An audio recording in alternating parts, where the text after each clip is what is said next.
العظيم. مين بقى اللي هيعمل الحاجات دي كلها؟ مولانا وسيدنا السلطان الملك الظاهر ركن الدنيا والدين. خلاص كده؟ سلطان الإسلام والمسلمين أبو الفتح بيبرس الصالحي قسيم أمير المؤمنين خلد الله أيامه. اللي يهمنا في ده كله كلمة واحدة بس، إيه هي؟ ها؟ أوكي بيبرس خلاص، بس في كلمة هنا، كلمة مفتاحية هتلاقوها موجودة على جميع النصوص التذكارية الإنشائية موجودة في المبنى كله، كويس؟ والكلمة دي هي اللي صارت دعامة لحكم المماليك والحكم بعد كده. ايه هي الكلمة دي بقى؟ لا، الكلمة دي ازيك يا نوران؟ عاملة ايه؟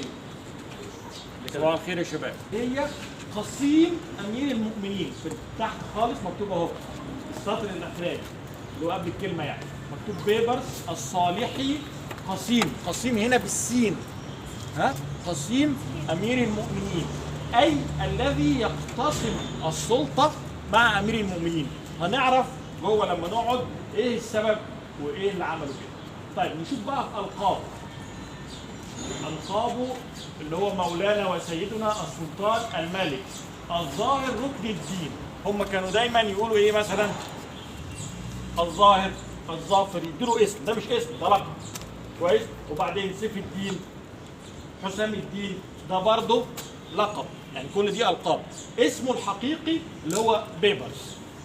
خلاص كده؟ يبقى دي كلها ألقاب. بيبرس السلطان الملك الظاهر الإسلام والمسلمين أبو الفتح بيبرس الصالحي. الصالحي ليه الصالحي؟ لأن هو كان من مماليك الصالح بن الدين أيوب، يبقى كان بيخش في اللقب بتاعه. ماشي يا رجاله؟ نخش نكمل؟ يلا بينا.